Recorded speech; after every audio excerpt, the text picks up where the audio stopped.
Muchísimas gracias por unirte a nuestro fórum de manera virtual esta vez. Esperemos que pronto vamos a hacer el fórum físico acá en La Habana. Y bueno, Pablo nos va a hablar sobre construir sistemas de reciclaje inclusivos, la justificación y el impacto político del apoyo a recicladores. Muchísimas gracias, Pablo, y bueno, te doy el host ahora. Gracias por venir. Gracias por la presentación y por la invitación. Quisiera ver si puedo prender mi pantalla. Sí, aquí está. Perfecto. Y voy a compartir mi presentación.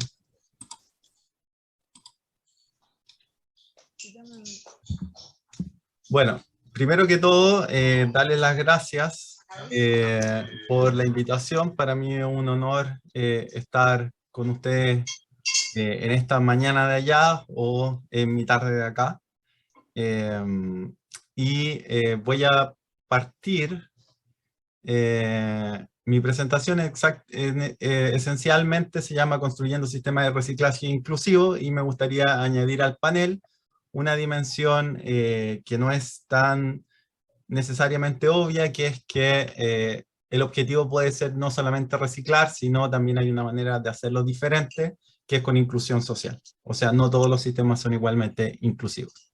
Y voy a hacer un argumento respecto a la racionalidad y el impacto de políticas que han decidido apoyar y hacer reciclaje a través de recicladores. Lo primero que quería plantearles es que miren este vaso y mentalmente decidan, o si alguien está, si tenemos un chat abierto, puedan pensar o escribir en el chat si este vaso está medio lleno o está medio vacío. Entonces les doy 2 segundos, decidan su opción. ¿Ok? Y es una pregunta en realidad clásica que se nos hace, pero en realidad lo primero que quería dilucidar es que el vaso no está ni medio vacío ni medio lleno. El vaso está a la mitad, pero de alguna manera al ponernos en esta disyuntiva, nos obliga a tomar decisiones y de alguna manera transforma nuestra decisión de la realidad. De la misma manera, quiero que piensen mentalmente si en realidad nuestras sociedades deberían, o es positivo que exista y que se debería desarrollar el empleo formal en este caso. Les doy 10 segundos para que piensen si es positivo que se desarrolle el empleo formal. Ahora piensen si es negativo que se desarrolle y que crezca el empleo informal. ¿Ok? Bueno, lo que le quería decir es que de alguna manera nosotros tenemos preconcepciones, y antes incluso de analizar cuál es la calidad, cuáles son las condiciones, etcétera, etcétera, del empleo formal, tenemos a ver el vaso medio lleno. Le añadimos ciertos factores y ciertas características. Y cuando pensamos sobre empleo informal, le añadimos una serie de aspectos negativos. Por ejemplo, de aspectos positivos, ¿qué pensamos o qué se nos viene a nuestras cabezas cuando hablamos de empleo formal? Pensamos en empleos de alta productividad, en salarios buenos, pensamos en seguridad en el empleo, pensamos en acceso a pensiones, en acceso a salud, en que eso está asociado a un seguro de desempleo, en que acceder al empleo formal significa que las familias superan la pobreza y es una manera de proveer ingresos en suficiente medida para superar esa línea de la pobreza, y por lo tanto establecemos una suerte de sinónimo entre empleo formal y empleo informal. Sin embargo, a partir de lo que ha estado sucediendo en los últimos años en Latinoamérica, particularmente en Chile, que me voy a concentrar hoy día, vemos que las condiciones del empleo formal se han deteriorado enormemente. Por ejemplo, los salarios se han mantenido constantes, solo reajustadas a nivel de la inflación. Ha habido privatización del acceso a las pensiones, y de la salud, por lo tanto el empleo formal no necesariamente significa acceso a eso. Ha habido contratos más flexibles, por lo tanto, destrucción de esa idea de seguridad del empleo, y muchas de las personas que no tienen o que tienen enseñanza secundaria, sus opciones no necesariamente son de empleos que generan en posiciones en las cuales existe alta productividad o alta calificación y alto capital de trabajo. Y por otro lado, cuando pensamos en empleo informal, pensamos en baja productividad, bajos salarios, precariedad del empleo, inseguridad del empleo, falta de seguridad social, y pensamos que también esto genera un círculo de pobreza asociado a los países en vía de desarrollo o más atrás todavía, y por lo tanto es un símbolo del subdesarrollo de nuestras sociedades. Y estas preconcepciones, independientes de lo que realmente, cuánta agua hay en el vaso, nos llevan a correr hacia políticas públicas que por un lado tratan de hacer crecer el empleo formal, este nombre, no necesariamente con estos adjetivos asociados, y por otro lado destruir, dar vuelta ese vaso de empleo informal. Mi perspectiva en realidad es que estas asociaciones en realidad no solo escapan el campo, no solo tienen que ver con una racionalidad, sino tienen que ver con una emocionalidad y una percepción. Les cuento una historia. En Chile, como en varios países de Latinoamérica y en España, existe esta historia para asustar a los niños, que es la historia del viejo del saco. Esencialmente, un hombre que se pasea por las calles con un saco, en el cual mete a los niños y se los lleva y los hace desaparecer de sus familias. En mi caso, cerca de cuando tenía 4 años, jugábamos en las calles, y aparece esta persona con un saco. Los niños corren a sus casas atemorizados a esconderse, y en particular yo miro a esa persona, veo que está recolectando de un basurero cosas, y me pongo a llorar. Estoy comiendo un pan y se lo doy a esa persona. Finalmente, esta persona no era nada más y nada menos que un reciclador que terminó siendo muy cercano a nuestra familia, pero que había sido construida una imagen de alguien que trabajaba para mantener a su familia en esta suerte de monstruo que caminaba y que se iba a llevar a los niños. Y habíamos inculcado esa idea, esa negatividad, a niños que no tenían más de 4 o 5 años. Entonces, mi exploración durante mi magíster y luego en mi doctorado fue tratar de ver las cosas con esos ojos de cuando tenía 4 años, sacarme esos prejuicios y ver efectivamente lo que había ahí, tanto en el empleo formal, que no es el sujeto de mi presentación hoy día, como en el empleo informal. Entonces, el plan de presentación, lo primero que voy a hacer es, el reciclaje de base se basa, y las políticas del reciclaje se basan dentro de un discurso macro, que es en torno a la economía informal. Y por lo tanto, es importante entender este contexto más grande. Luego voy a cubrir cuáles son los principales debates teóricos que nos llevan hacia ciertos tipos de políticas públicas, y finalmente voy a entrar de lleno en el tema de Santiago de Chile y sacar algunas conclusiones de qué podemos aprender de este caso. La primera razón por la cual el empleo informal es relevante es porque es una tremenda fuente de crecimiento, sobre todo en países en vía de desarrollo. Puede representar hasta el 60-70% del Producto Interno Bruto de países, por ejemplo, en Bolivia o en Perú, para mencionar algunos que están en Latinoamérica. Por lo tanto, es una fuerza, si quieren, escondida que mueve una gran cantidad de dinero. Lo segundo es su contribución a la generación de empleo, sobre todo el empleo de aquellos que tienen menos. Es más, el empleo informal genera en el mundo más empleos que el empleo formal. genera 2/3 de los empleos al nivel del globo. Estos son 2 billones de empleos. Y en ciudades genera 1 de cada 3 empleos. Eso representa 900 millones de empleos. Quizás lo más relevante y lo que completa esta historia es que a pesar de las políticas que se han implementado desde el 70 hacia adelante, la economía informal se ha seguido expandiendo, independiente de las crisis, independiente de el crecimiento de los países, independiente de la creación de empleo formal. La economía informal se sigue expandiendo. Aquí tenemos la expansión en Latinoamérica y su representación en porcentaje del PIB también ha crecido, y la generación de empleo también, y cómo se ha expandido en el sudeste de Asia. En África ya está cercana al 80% de los empleos, y por lo tanto lo que ha sucedido ahí es que se ha mantenido y además se ha estado expandiendo en el norte global.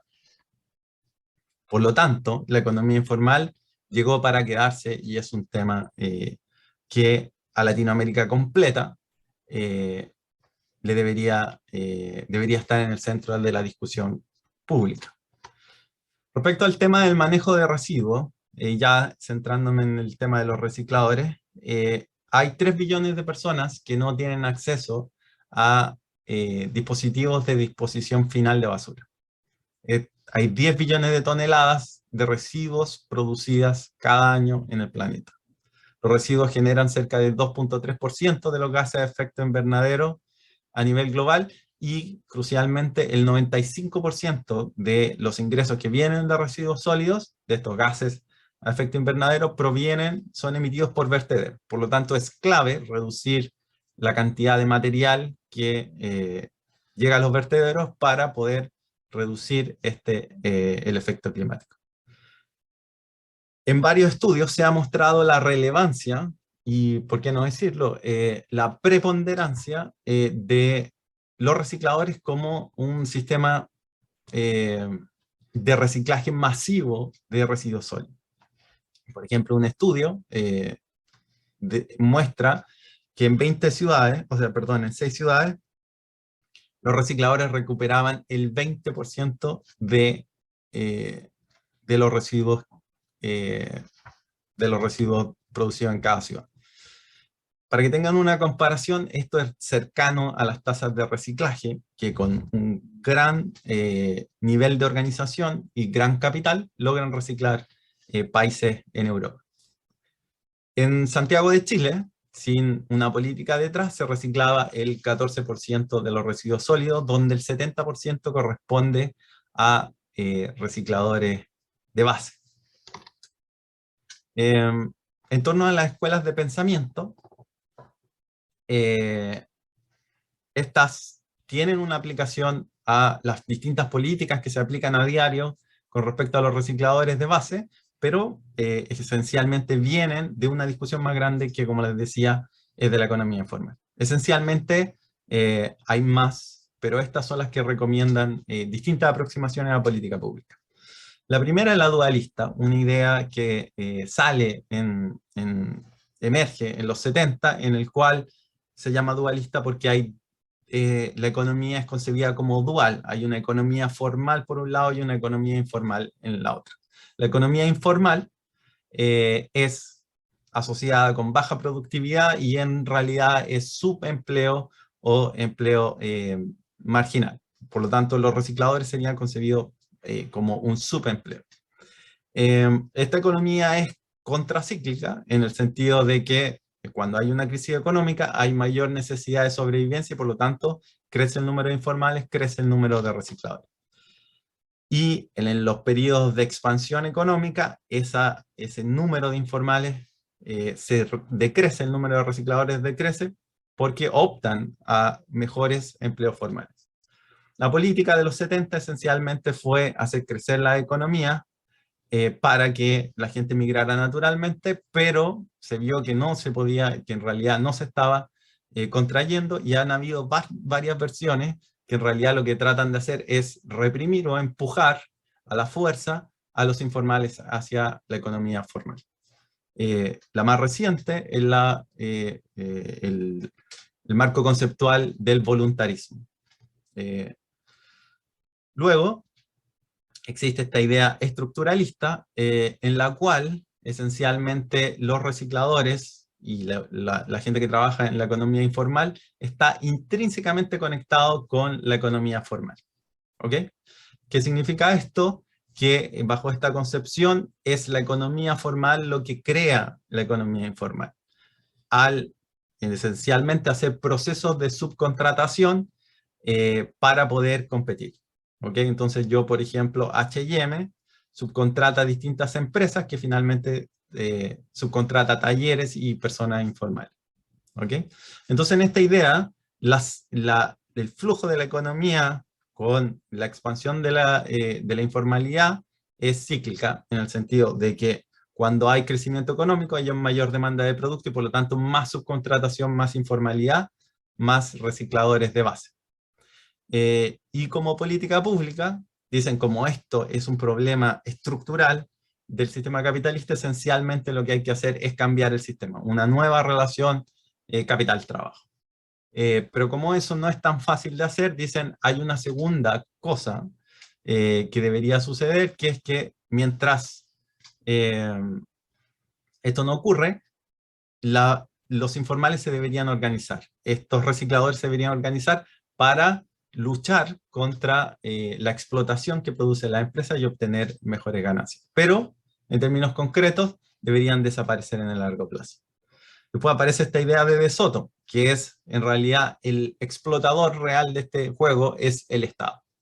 El Estado es quien pone restricciones para poder legalizarse, que pone costos, que pone tasas que hacen insoportable poder acceder al poder formalizarse.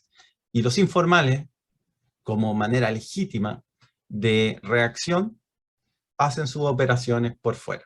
Sin embargo, para que ellos puedan disfrutar de un capitalismo pleno, planteado De Soto, deberían formalizarse de esa manera, pueden acceder a créditos y a crecer. Entonces, esencialmente lo que trata de hacer De Soto es de regular el empleo, el empleo y las empresas informales hasta que en el fondo todos sean de alguna manera formales, pero al mismo tiempo informales. Y eso permitiría el crecimiento. Esencialmente, en términos concretos, para los recicladores significa no hacer nada, sino dejar operar al mercado. Y por último, está esta nueva idea que viene más bien de la economía y que adapta Josiah Moore en el 2004, que es la idea de la coproducción. En esta idea de coproducción, el reciclaje en particular, es un servicio público. Y es un servicio público que en países en vía de desarrollo no logra proveer el Estado ni el sector privado. Como ahí no lo provee ni el Estado ni el privado, hay un second best, una alternativa no óptima, en la cual existen estos recicladores de base que proveen ese servicio. Dado que eso es así, en el fondo lo que debería hacer el Estado es apoyar esa iniciativa para proveer en el fondo ese servicio básico, y por lo tanto hay políticas de apoyo y de asociación con los informales, en particular con los recicladores de base. Esas son las cuatro concepciones. Y dependiendo de en qué lado nosotros nos situemos en esa concepción, vamos a tener políticas dualistas o voluntaristas que van a tratar, en el fondo, de dar vuelta a este vaso, de destruir la economía informal, o, en el otro lado, políticas de coproducción que van a tratar de construir sobre lo que ya hay en terreno. Entonces el objetivo es, en realidad, mirar este sector del reciclaje y de ver cómo las políticas municipales, bajo estos distintos prismas, mejoran la eficiencia o empeoran la eficiencia de los recicladores en indicadores de sostenibilidad. Esencialmente voy a responder 3 preguntas. Si las teorías existentes describen de buena manera lo que sucede en reciclaje en Santiago. Lo segundo, ¿qué impacto tienen las políticas municipales en la sostenibilidad, en estos indicadores de sostenibilidad? Y finalmente, ¿qué políticas públicas mejoran la sostenibilidad de los recicladores de base? Este es un estudio cualitativo que trata de entender la experiencia, pero al mismo tiempo cuantitativo, y esencialmente uso 3 bases diferentes de datos, una encuesta propia, la encuesta de hogares y una encuesta nacional que había disponible. Y trato de ver la coincidencia en esas predicciones, una manera de triangulación de datos. Primero, las teorías existentes describen de buena manera lo que sucede con los recicladores en Santiago. Primero que todo, de mediana manera. El reciclaje, los recicladores de Bájese, es una calle de un sentido. ¿A qué me refiero con esto? A que es la vulnerabilidad la principal razón por la cual los recicladores entran. Cerca de un 84% declara esa como la principal razón. Entonces, por ejemplo, Esteban declara que su punto de partida fue la vulnerabilidad y dice, en lugar de traficar, robar, hemos decidido trabajar. ¿Y cómo lo hacemos? Reciclando. Pero una vez que están ahí, la historia dice que, la historia que ellos cuentan es que empiezan a descubrir los beneficios de trabajar en el reciclaje. Lo bonito, la flexibilidad del trabajo, etc. Y como se ve en este gráfico, esencialmente la mayoría de ellos gana más que el empleo mínimo, que el 94% de ellos no tiene terminada enseñanza secundaria, y en el mercado chileno trabajarían como por no más que el empleo mínimo. Entonces, hay una razón económica, efectivamente ganan más que el empleo mínimo, y hay un problema en el nivel de salario del empleo mínimo, pero al mismo tiempo declaran que hay otros beneficios. Por ejemplo, Daniela dice que gana más, pero además tiene más libertad, tiene flexibilidad, puede atender, tiene mejor balance entre la vida familiar y la vida en el fondo de casa. Y por otro lado, por lo tanto, cuando existe una expansión económica, en realidad esta actividad no va a contraerse. Y de hecho, 86% de los recicladores, a pesar de la expansión económica de Chile, no ha vuelto a tomar un empleo formal, siendo que tenía la posibilidad de hacer. Entonces, en términos concretos, lo que hay es, cuando hay crisis económica, hay una expansión de recicladores de base, pero esencialmente cuando hay expansión económica, no hay vuelta al empleo formal. Y esto hace que el sector, la economía informal en general, y el sector de los recicladores se expandan. Hay una contribución no reconocida al reciclaje, y el modelo de reciclaje en una economía de mercado funciona más o menos de esta estructura. Entonces, esencialmente son los recicladores los que colectan, los que guardan, por ejemplo, en sus casas, separan y luego se lo entregan a un intermediario, que el intermediario acumula grandes cantidades y vende por un precio mayor a, en general, una o dos empresas nacionales que reciclan material. Esto establece una suerte de monopsonio, donde esta empresa en realidad puede definir directamente los precios de todo el mercado, en el sentido de que las personas o se lo venden al precio que dicen o tienen que votarlo. Y por otro lado, las estrategias de apoyo clásica, lo que tratan de hacer es hacer escalar a estos recicladores, uno, en la cantidad de materiales que recolectan, pero lo otro es agruparlos para que hagan, en este caso, el trabajo de los intermediarios, y por lo tanto puedan vender más directamente a esa empresa macro que finalmente transforma estos elementos en materia prima y los vende internacionalmente. Sin embargo, hay una medida que no está todavía contabilizada y reconocida, que es este otro circuito. Los recicladores no solo colectan materiales para reciclar, sino recolectan objetos que luego venden en ferias y en mercados, que reparan muchas veces y que en este caso negocian directamente con las familias o compradores. Y ahí es un mercado mucho más justo. ¿Cuánto representa ese mercado?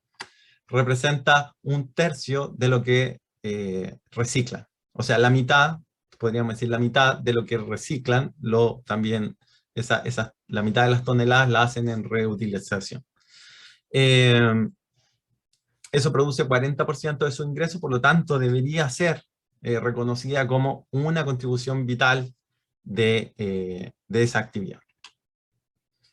¿Qué impacto tienen las políticas municipales en la sostenibilidad? Esencialmente, estas 4 predicciones dirían estas 4 cosas. Los dualistas piensan que esto es un subempleo, por lo tanto, independiente de lo que hagamos, un caso perdido se podría decir, esencialmente siempre van a ser pobres. Los estructuralistas dicen es un caso perdido de explotación, pero si lo apoyamos van a tener un poco mejor de ingresos. Los neoliberales dicen en general hay que dejar operar al mercado y esencialmente los recicladores que tengan un mercado liberal van a poder crecer. Y por último, la coproducción dice a medida que más se mete el Estado y más lo apoya, deberían crecer más. Por lo tanto, distintas distribuciones, distintas predicciones. Y eso lo medí en 13 indicadores que miden su eficiencia económica, su eficiencia social, su eficiencia medioambiental y cómo pueden reducir externalidades negativas. Por ejemplo, el trabajo infantil o accidentes. Esta es la tabla, no quiero que se lo vean, se confundan con los números, sino que se centren acá. El mensaje principal de esta tabla es que esto se ordena en torno al apoyo del Estado, ¿ya? Y eso ocurre para 11 de los 13 indicadores que vimos, donde los únicos 2 donde eso no ocurre son salud y pensión. Y por lo tanto, lo que nos dice es que la historia, la narrativa de la coproducción es la que aumenta realmente la productividad de los recicladores. Pero por otro lado nos dice que reprimirlos es una profecía autocumplida porque en general lo que hago es empobrecerlos. O sea, una intervención positiva los hace crecer, una intervención negativa los somete a la pobreza y a la baja productividad. Entonces, ¿qué políticas públicas de este marco teórico de la coproducción hacen una diferencia? Lo que tienen aquí es esencialmente, lo que trato de ver son estos 11 indicadores que vimos que tenían algún impacto y cómo distintas políticas de apoyo municipal impactan en estos indicadores, controlando por variables como género o las condiciones municipales o la experiencia, etc. En total, 27 variables. Esta tabla no quiero que la entiendan, pero esencialmente lo que tenemos acá es cómo este indicador va cambiando a medida que agregamos esas otras variables, pero hice un esquema que es bastante más simple para entender.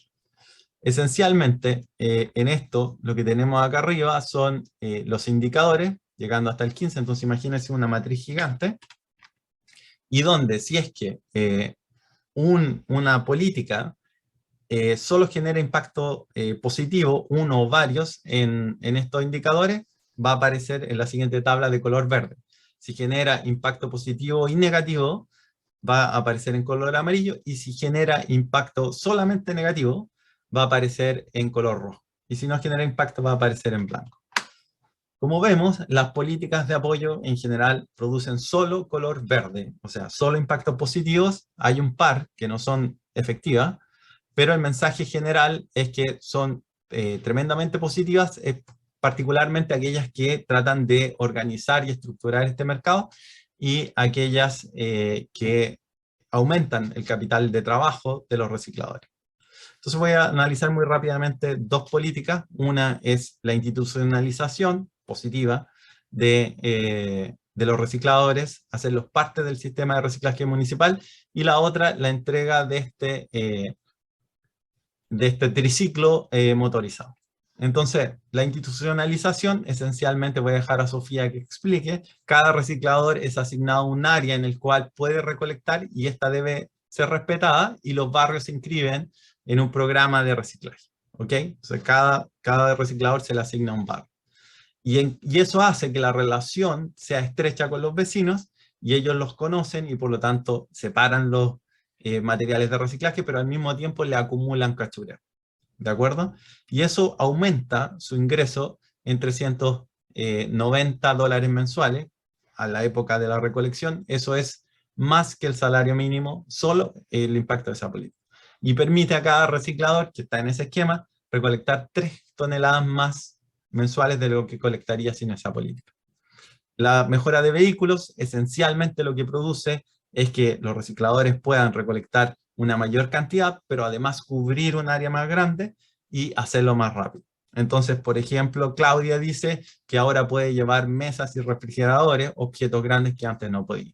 Y eso significa para ella $142 mensuales, la mitad del sueldo mínimo, y recolectar 4 toneladas más, sacar 4 toneladas más de desperdicios que de otra manera, o de materiales, agregarles valor, que de otra manera terminarían en vertederos generando gases de efecto invernadero.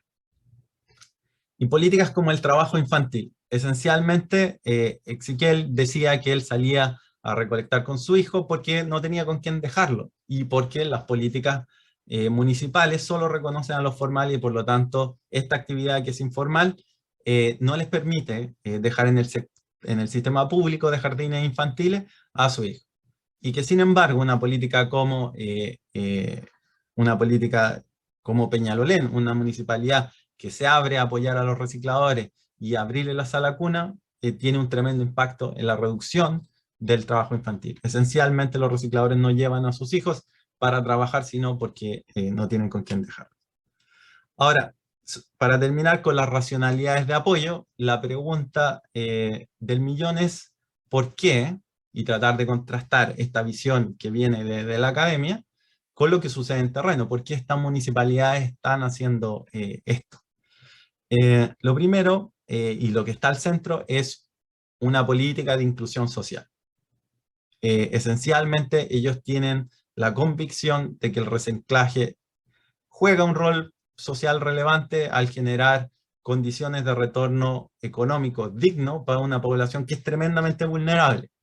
Y al mismo tiempo, eso permite, pero no es el principal foco, aumentar las tasas de reciclaje a nivel local y que en su comunidad tenga un servicio.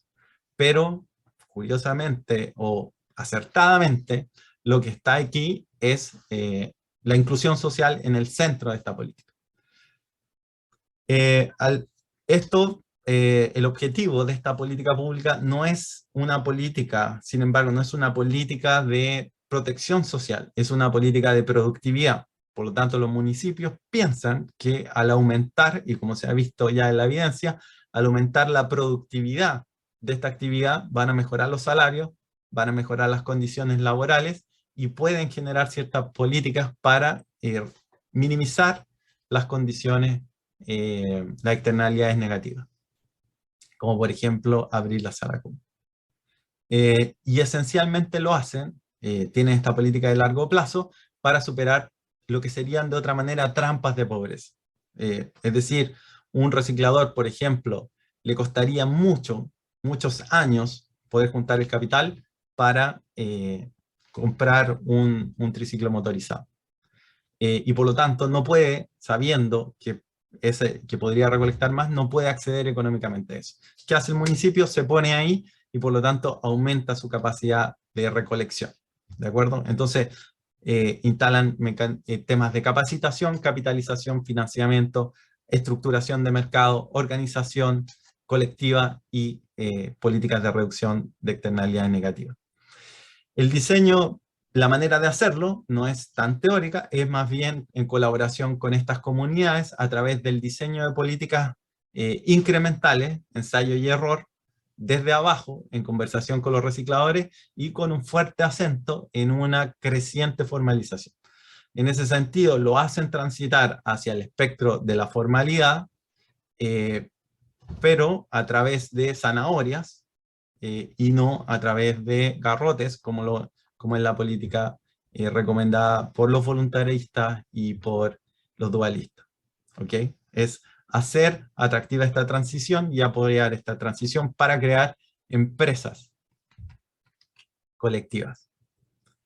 Esto nos pone un poco en dilema respecto a esta concepción que está ampliamente difundida, que es la coproducción. La coproducción es un marco teórico que viene exportado de la economía, pero como se ve aquí, tiene serias limitaciones conceptuales para hacer del reciclaje una solución de largo plazo. Esencialmente, el principal objetivo de la coproducción es la provisión de un servicio, es el reciclaje en sí, y no mejorar las condiciones de quienes los proveen. ¿Ok? El reciclaje de base, por lo tanto, no es una solución óptima, es una de varias y no es la mejor en esta visión de la coproducción. Y que ocurre solamente cuando el sector privado o cuando el sector público no pueden proveer el servicio. Y por lo tanto, cuando aparece una opción pública, una opción privada, los recicladores son rápidamente desplazados, eso los lleva a condiciones de pobreza y los lleva a condiciones de desempleo. Y por lo tanto, esta visión, este prisma de la coproducción, de entender el reciclaje solo como un servicio y no en su función social, lo que nos impide es tener políticas de largo plazo y nos lleva hacia políticas que en realidad son temporales y precarias. No nos pide pero es solo esta visión central que hay en los territorios donde el centro del reciclaje no da lo mismo cualquier reciclaje, sino el centro está puesto en la inclusión social de este grupo vulnerable que partió hace años haciendo reciclaje. Es ahí donde nos permiten hacer políticas de largo plazo, políticas sustentables que realmente hagan esta inversión. A mi modo de entender, no es posible hacer esta transición de los recicladores y de quienes partieron del reciclaje sin pensar en la inclusión social en el centro, como una estrategia sustentable de hacer reciclaje. Para concluir, esencialmente, la primera pregunta, si las teorías proveen un marco conceptual para entender la actividad de los recicladores, sí, en cierto sentido, hay que complementarla. Es una vía de un sentido, hay que entender que la gente que entra al reciclaje desarrolla herramientas y conocimientos en el proceso que hacen que en gran medida se supere una parte importante de su vulnerabilidad, y eso hace que sus condiciones laborales sean mejores que las que obtendría en un empleo formal. Además, con posibilidades de crecimiento. Lo segundo es que más allá de solo valorar esta contribución del reciclaje, es importante poner en el centro esta otra contribución que hacen los recicladores a través de la reutilización de materiales, de agarrar productos que iban a ser desechados y volver a meterlos en el mercado. Es una contribución masiva que representa 2/3 de la actividad que ellos hacen. ¿Qué impacto tienen las políticas municipales en la sostenibilidad de los recicladores? Aquí nos vemos ante una condición de profecía autocumplida. Esencialmente, cuando yo pienso negativamente, veo el vaso medio vacío, aplico políticas de represión y en realidad obtengo lo que concebí en un primer principio, la pobreza y la precariedad de los recicladores. Cuando veo el vaso medio lleno, aplico políticas de apoyo y por lo tanto obtengo lo que estoy viendo en un primer principio, que es construir sobre la base y obtener eficiencia en el reciclaje. ¿Qué políticas pueden mejorar la sostenibilidad de los recicladores? No hay una bala de plata que solucione todo al mismo tiempo, pero sí hay paquetes de soluciones. Y las soluciones deberían partir por la provisión de capital y estructurar a los recicladores como un sistema de reciclaje a nivel local. Y esto genera un cambio radical, no solo en las tasas de reciclaje que explotan, como vimos, sino también en las condiciones sociales de quienes reciclan. Una suerte de crecimiento desde abajo. Pero para esto, para hacerlo bien, es necesario refundar el marco teórico. De alguna manera, el marco teórico de la coproducción se queda pequeño. No nos permite hacer esta política de largo plazo. Es este trabajo en terreno, esta concepción y este centro en torno a la inclusión social lo que hace realmente tener políticas de largo plazo que funcionen. Entonces, espero haberlos convencido de mirar menos este vaso vacío, de mirar menos a este grupo social como cartoneros, que es como lo llamamos en Chile. Distintos países tienen distintos nombres, los cirujas, etcétera, a mirar el vaso medio lleno de recicladores y lo que puede ser este sistema de inclusión social. Sin embargo, mi llamado finalmente y aquí termino, es que hay otros sectores de la economía informal que los invito a verlos de la misma manera, como las empresas microfamiliares, como los vendedores en las calles, como los artistas callejeros. Es a través de mirar este vaso, ni como medio lleno, ni como medio vacío, sino entender que está a la mitad, que podemos decidir posteriormente si este vaso lo vamos a dar vuelta o si vamos a construir en nuestras sociedades sobre la actividad económica que ya hay. Muchas gracias.